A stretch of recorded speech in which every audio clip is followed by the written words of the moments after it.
boys and girls, children of all ages. Yes, you know what time it is. Neil?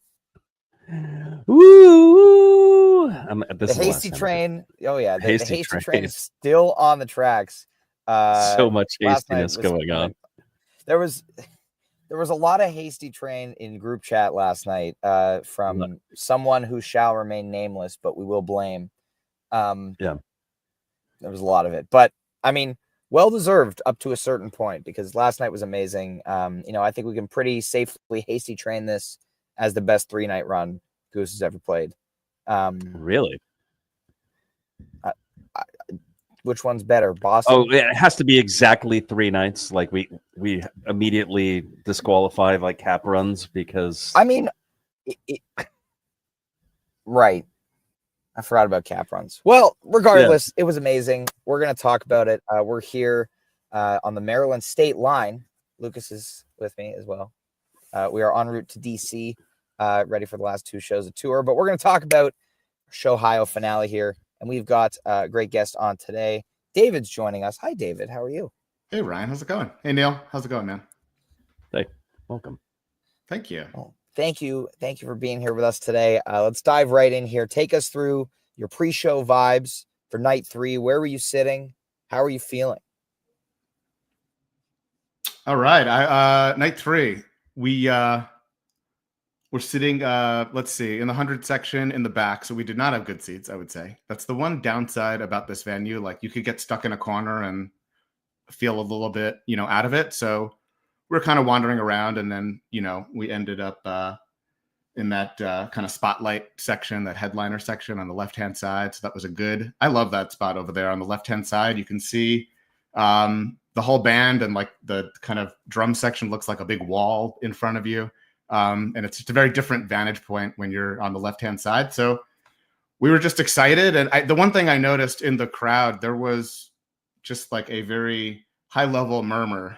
Like the crowd was certainly excited. They were stirring before the show. Like you could really feel the excitement. Obviously people had big expectations for Sunday night, and we were ready for it. Yeah, similar, just so much excitement going into the show. We got the same upper balcony spot above Peter that we had on Saturday night, which was an amazing spot. Amazing sound, great vantage to see everything going on.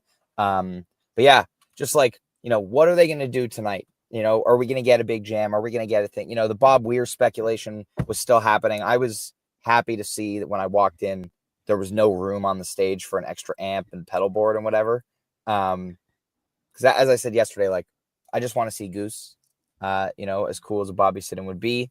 This needed to be, a Goose run and a third night of just Goose. And they come out like first time acoustic on stage since Newport Folk Fest in 2022, I believe, and first time at a headlining Goose show since Radio City. So excited about this. Our first 3 songs here: Moonrise, Dim Lights, Atlantic City. Moonrise was one of the few Goose originals I hadn't seen yet. So I was really excited about this. And Dim Lights getting the Goose treatment. One of the things I noticed, I don't know if you guys did as well, but on the soundboard, Guitar Jeb is like, sounds so good here. His electric guitar work alongside Rick and Peter's acoustic guitar. 3-guitar Goose, man. It's pretty good. But David, what did you think the first 3 songs here? Yeah, so when they just started Moonrise, I was just thinking to myself, oh, is this an acoustic set? That was my first thought. Like, are they going to play a whole set acoustic? I was extremely excited. I'd never seen like a Ray Below before, or that type of format. So just to hear some new tunes in a very chill, kind of folky way, in an intimate setting, that was awesome. So yeah, I mean, I just enjoyed. It was like you're at a Crosby, Stills and Nash show / Grateful Dead from the 1980s. Like that's what it felt like to me.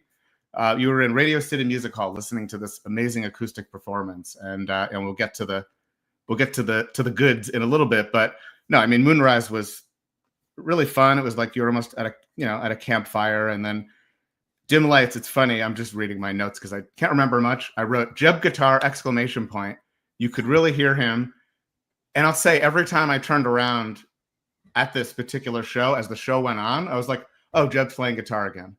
Oh, there he is playing guitar again. And that was kind of a great, addition to the show overall. And then like Dim Lights, I mean, just Rick's voice was just very heartfelt, and he really just laid down like this very peaceful tapestry. So it as far as like how different it was from the first two nights, it just doesn't get any better than that. So absolutely. Neil, what did you think of the beginning to the show here from the couch? I mean, fascinating that this was not advertised, just kind of a secret little treat that they were bringing out there. I had a lot of thoughts about this when it started happening. My first thought was they're going to press this 3-show run to wax. And it's like this acoustic run's just like their bit like sealed the deal for me. So there's that one of the thoughts. And then, yeah, man, I am really surprised that Dim Lights is now a Goose song. I thought that was going to be the one that they always just kind of kept for a Ray-Below, but here we are. It is now a Goose song, and now I have to hear them play it because it is my favorite song. I don't think this is a song that's going to be played electric, though. And I don't think it should get played electric. I think this is an acoustic song. This is one of Rick's best songs that he's ever written. Right. And I think the decision to bring it to Goose makes sense here because it's so good. But it should only be an acoustic thing. Now, I would love to totally. see. I mean, I'd love to see these acoustic mini sets more often, though. Yeah. I mean, well, that's what I was just getting to, which is this is a secret weapon that Goose has, which is there's an alter ego to this band as like an acoustic performer, right? I mean, it kind of gets wrapped up in a Ray-Below, but they've proven now that this can be a Goose thing too. But this is amazing stuff. It's not even just kind of like, oh, this is a little bit of acoustic stuff. Like, boy, isn't that fun? No, this is really, really, really good. Really good music. And I wish they did it more often. But when they do it so infrequently, you get really incredible picks of songs to be played.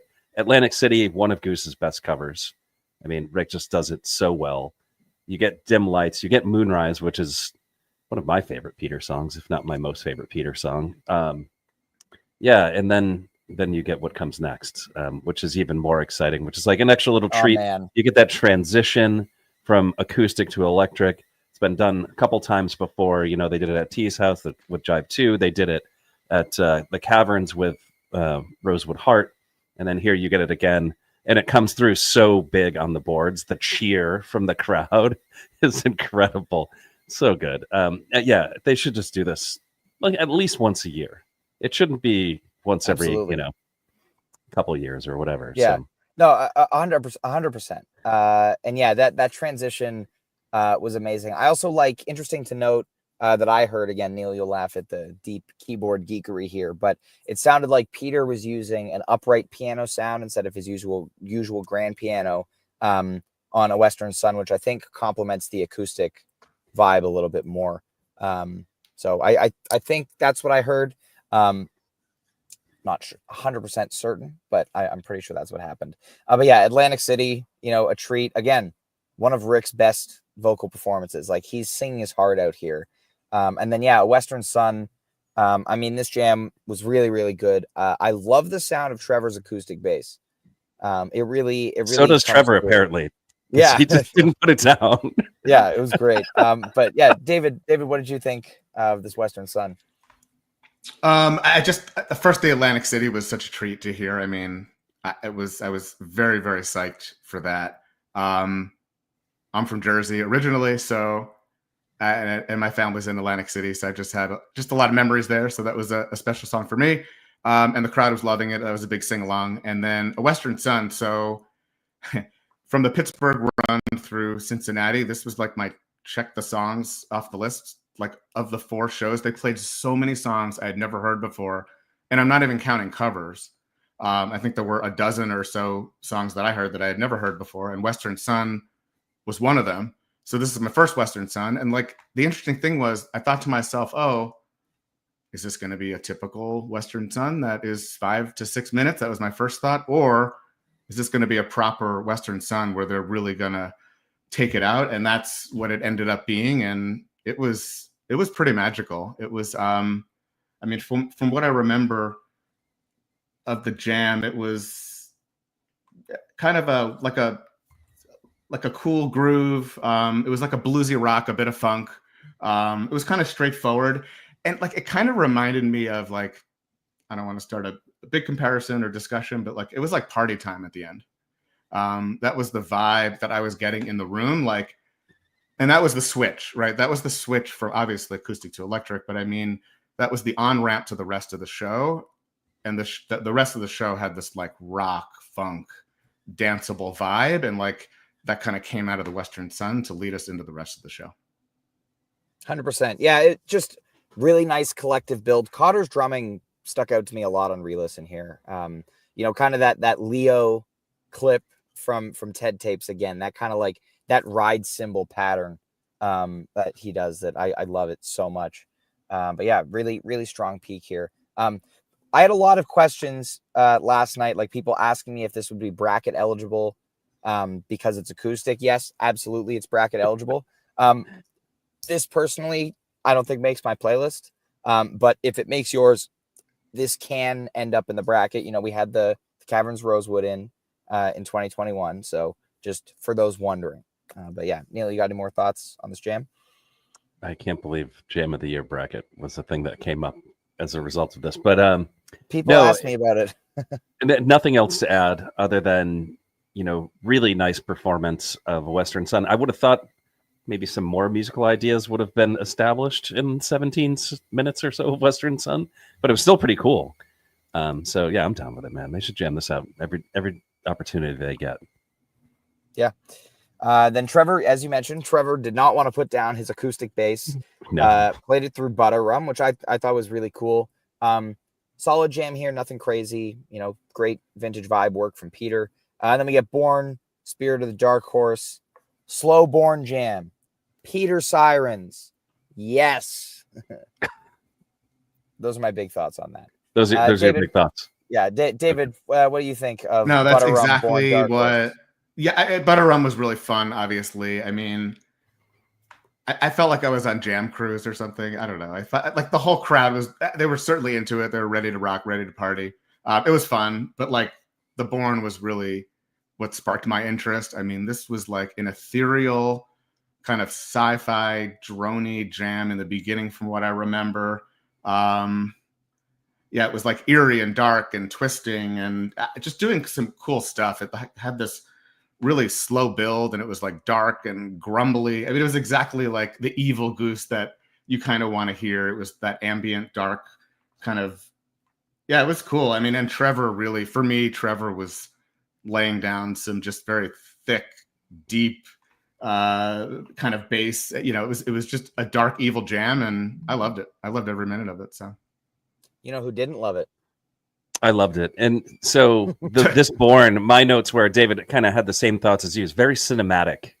It's almost like it's a score of like a sci-fi film on an eerie alien planet, and it's just, there's something that's super dramatic about this, and really, really loved it. And of course the Butter Rum that came before it was awesome.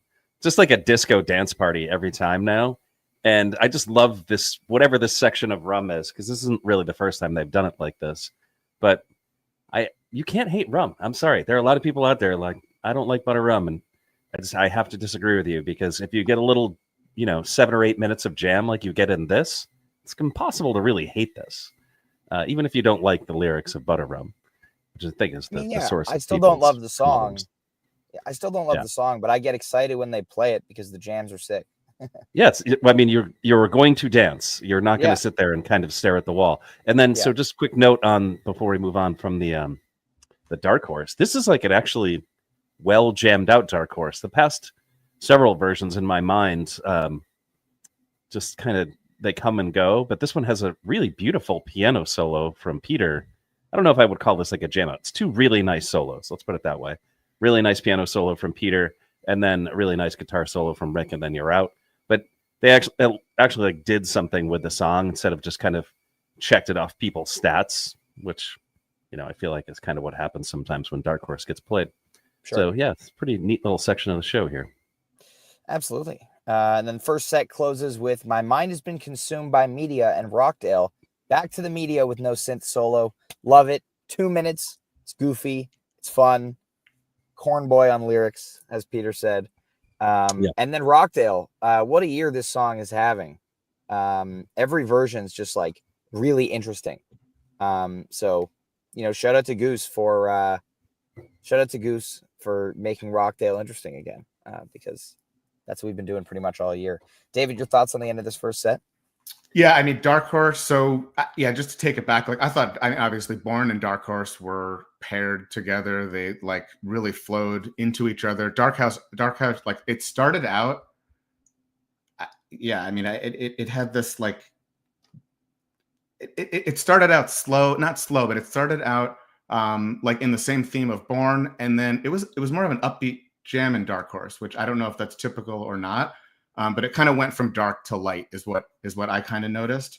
And then Media was just a fun, like rollicky. I felt like it was like a punk rock little number that was awesome to hear. Obviously, Cotter sing and then Rockdale. I mean, they just laid it down and brought it to a fiery close, and that's it. So it was. I enjoyed that a lot. Absolutely, Neil. Okay, so this Rockdale has, I think, my favorite section of jamming the whole entire night. I know what that means. I know what that means because I know what it's being measured against in people's eyes. But this is one of the coolest tension builds, I think, ever. So we talk about patience a lot on the show. We overuse that word, I think. But this one is an example of that. Even though it's a short jam, they very, very slowly build tension in this thing. Like Rockdale typically has that like tension release, and you're out kind of thing. This thing is like 7 minutes of building up tension for an incredible release at the end of it. And it's just awesome. And Peter is the one who really kind of does a lot of that tension building with his keyboard playing. It's awesome, man. This Rockdale is absolutely incredible. This is the stuff I get really excited about. It doesn't have to be a 26-minute jam to, knock my socks off. It has to do things like what this one does. And I just think there's some incredible musical ideas in this one. And yeah, I mean, this is an example of the band just kind of firing on all cylinders and giving you an excellent jam going into set break. I mean, Rockdale can just be Rockdale going in to close the set, and then you're happy going into set break. But then you get a jam like this too. Wow. Really, really good stuff. Very well said. All right, David, take us through your set break. How are you feeling? Yeah, for sure. What were you expecting? I was feeling really good. I mean, overall, I just want to comment on that set. Like, I thought it was like the set that you would play at like a backyard barbecue. Like, it starts out with like it's mellow acoustic, right? People are arriving at the backyard barbecue, and then it like ramps up into like what you would expect from a typical Goose show. So that was pretty sweet. And then we got some Steely Dan at set break. So that like I think that was a harbinger of what's to come in the second set. I did notice that, and I was like, it felt like a Saturday night to me in some odd way. But it was a really cool vibe at set break. People were just hanging out, and like we knew there was something big coming. We didn't know exactly what it was, but that was the feeling. Thank you for reminding me to talk about Loomis's decision to play Asia for set break, because that was amazing. Everybody in there was dancing. Like, it was pretty awesome. Loud too. like it wasn't. Yeah, it was not. The volume was up. On no, that, it was not. It was not background music. It was no. Like, we're having a listening party to Asia right now. It was awesome. No, it was great. If you don't like Steely Dan, like, that sucks for you because it's awesome. Also, why don't you like Steely Dan? Because it's awesome. But yeah, Loomis generally nails the set break music choices. Like in Seattle in September when he put on Working Man's Dead. Like, it's just like, like, hell yeah. Will Goose ever play Steely Dan? Would be fun. I don't know. But yeah, anyway, that was my set break. I was really enjoying it. I was glad that they came back on before, because we were getting very close to like where Do It Again is on the album, and I was like, if they come on like midway through that song, I'm gonna be pissed. But luckily we didn't make it there. So today everybody learned that Ryan Storm is a huge Steely Dan fan. I've actually In been fact, listening listens to a lot of five Steely bands. Dan. I've been listening to Steely Dan a lot lately. So yeah, They're no Doobie Brothers, but I'll take it, I guess. Michael McDonald, the common thread here. Common thread there, yeah, exactly. Oh man. All right. Well, let's get into set break. Let's get into the second set here. Lots to talk about. Wisteria Lane, Psycho Killer, Slow Ready. David, start us off here. I loved just the vibe of this Wisteria. It was like mellow and rumbling along, and it became like almost like this tribal rock groove that we heard the night before. It really reminded me of Saturday Night in a big way. It was just like the band, it was just like it was effortless. They were like just locked in to this groove in Wisteria. And it was like sophisticated and intricate. And then, they get to this like relentless peak that they kind of just got to in Rockdale. So it kind of called upon what we just heard at the end of the set, and it kind of picked up that momentum right into the start of the second set, with like a very cool spacey intro into Psycho Killer. So it was an awesome 1-2 punch to open it up. Yeah, I thought the Wisteria was really good. Solid 2 guitar stuff. I do think rather than the Psycho Killer, I would have wanted a few more minutes of jamming. Just to see where they would have gone post peak. I do like that pretty much all the Halloween covers are getting a turn in the rotation this week. You Spin Me in DC, maybe, hopefully. Would love to see that one again.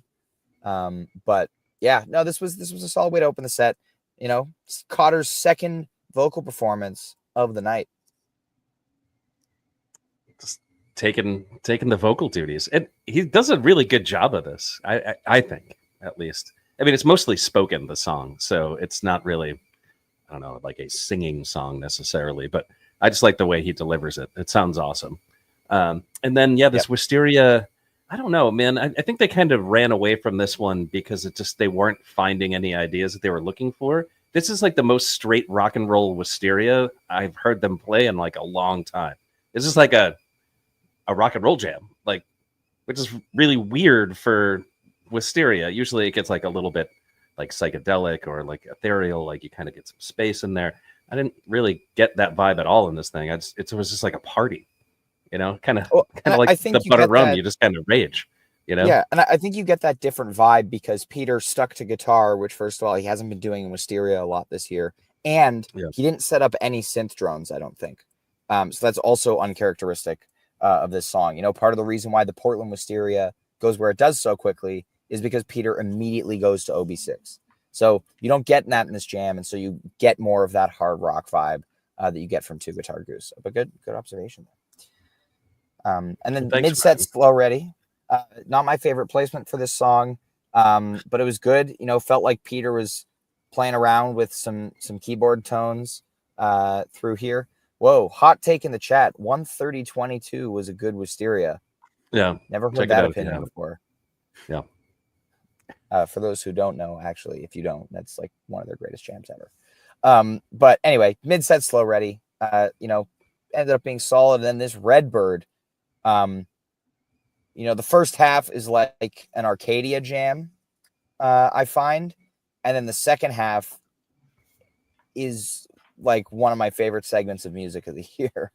I just went back and listened to it before we hopped on the pod here. And man, like the way they bring it down and then they build in this very like Indian River, like chord progression. Again, lots of listening, lots of interplay. Just gorgeous stuff. But David, what did you think of the big bird? Yeah, here? I mean, this was by far like the highlight of the show for me. I mean, overall, this was maybe a 4 or 5 part jam that just flowed, from one section into another. I think it started out like kind of more like rock and roll, like kind of hard and heavy. And then it was back to this like brooding mellow part that we heard from like Born and Dark Horse, earlier in the show. And then it got like more upbeat and happy and mellow, and like Peter's organ, I remember, kind of like set the tone.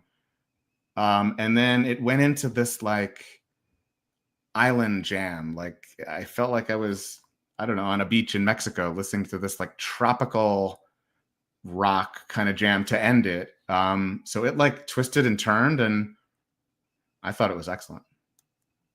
Yeah. Neil? Yeah, the Slow Ready, when they started playing Slow Ready, I was like, oh no.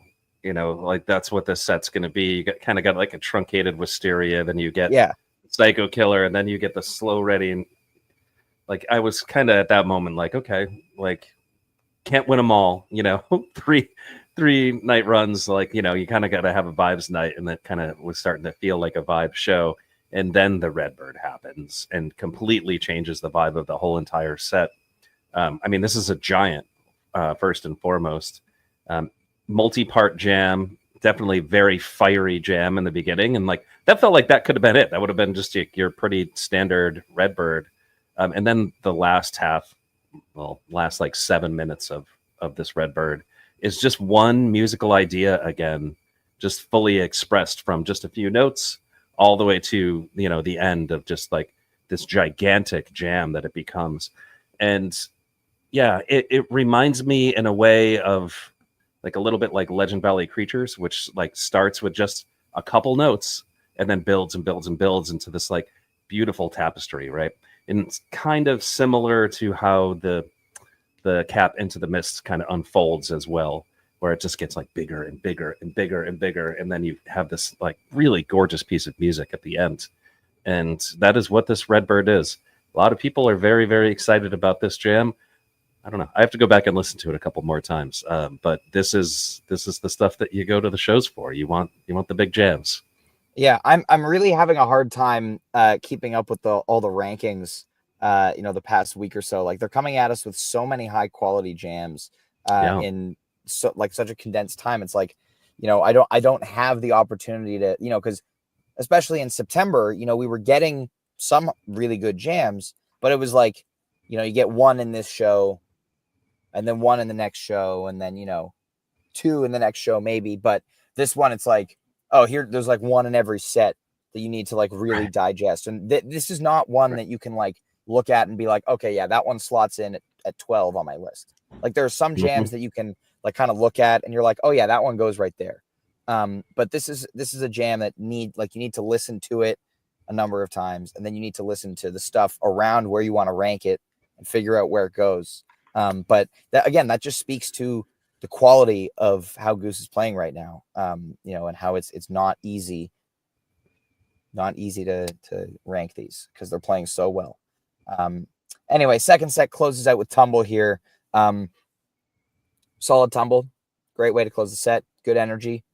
Not much else to add. You guys got any thoughts on the Tumble? Just a standard fiery Tumble. They never really take that turn from, the Cory Wong funk to like the next step. They'd kind of just like stay with that vibe through the whole entire Tumble, which is, what was it, about 18 minutes of Tumble, 17 minutes actually? Ish, yeah. Something like that. And it's just all rage, and I love that to close a second set. That's kind of an unusual placement for it these days. And I don't know, thought it was great. There you go, David. Any thoughts? Yeah, I just thought it matched the Steely Dan, the funk, the dance. It was like this jazzy Tumble. And it was it was a solid way to close it for sure. I think everyone was just like needed to party after that Redbird. So 100%. And so I love when the band also is like in touch with like the internet rumors about things and then make a joke about it. Like the Billy Strings thing at the Agora in 2022. And so last night, they come on for the encore and Rick goes like, all right, here's the sit-in you've all been waiting for. Really excited to welcome to the stage Billy Ray Cyrus. And Trevor comes out, tank top, cowboy hat, achy breaky heart. Oh, great. Yeah, I'm glad that's a rarity.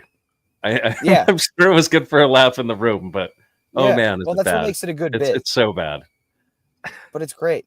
Because like if they played this in Oh, regular man. rotation, yeah, it wouldn't be that good. But like, you know, fine, you know, it's been 122 shows since the last one, so it was good. Yep. David, got any thoughts on Trevor saying I achy thought the breaky crowd heart? really loved it. I Yeah. thought the crowd really loved it. I mean, and the funny thing is, this is kind of hilarious, but my buddy sitting next to me thought that was really Billy Ray Cyrus for a second. So yeah. So I wonder how many people were really fooled, by the Billy Ray Cyrus announcement. So yeah, that was hilarious. But yeah, it was 3-4 minutes. It was really fun. It was just kind of you had to be there type of experience, and then Yep. and then a fiery factory fiction close. So that was just a fun way to go out on a really high level weekend, the whole weekend. So Yeah. Still waiting for that, you know, properly jammed out factory fiction to open a second set at some point. But, you know, factory very fiction is very awesome. typical factory fiction, but it was fun. Yeah. It's so good. You know, factory fiction. If it only had 4 more minutes of jam on it, I wonder where they could have found those 4 minutes to jam that factory fiction. But Going on 4 minutes earlier. They could have done that too. The achy breaky heart was necessary, just for the record. Yeah, I don't know if necessary is the right word, but I mean, it was good in there. No, like what I do appreciate is Trevor getting up there, and like that's got to be hard to do, you know, just like whether it's like reading poetry or doing that. Like you're not out there like singing for the performance of it, like you're singing to get the laugh, and that's got to be a weird vibe as a musician. I don't know. It was great, and a good conclusion to the weekend. I mean, you know, as he said on Friday, Goose is an Ohio band. Now we will find out if Goose is a Washington D.C. band tomorrow, which I expect that they are. Yeah, last time they played there wasn't so bad. No, it was pretty good. Too bad they won't be playing Wisteria, because we all know how DC Wisterias go. Yeah. But we're gonna get back on the road here, like getting into the shot. Yeah, it's great. Like every Oh, episode. there he is again. Well, yeah, we'll be back on Wednesday, birthday pod, to recap night 1 in DC. It's going to be a blast at the Anthem. Can't wait to see what they do for the last 2 nights of tour. You know, they have, you know, 4.5 more shows after this, but this is the end of their last tour of the year. So, you know, I expect that they're gonna blow it out. And I'm really excited to see what happens. But David, thank you so much for joining us today. It's Appreciate been a it, guys. pleasure. It's a lot of fun Chatting with you. Everybody, enjoy the rest of your Monday. Enjoy the beginning of your week. We will see you on Wednesday afternoon. Peace. Thanks for watching.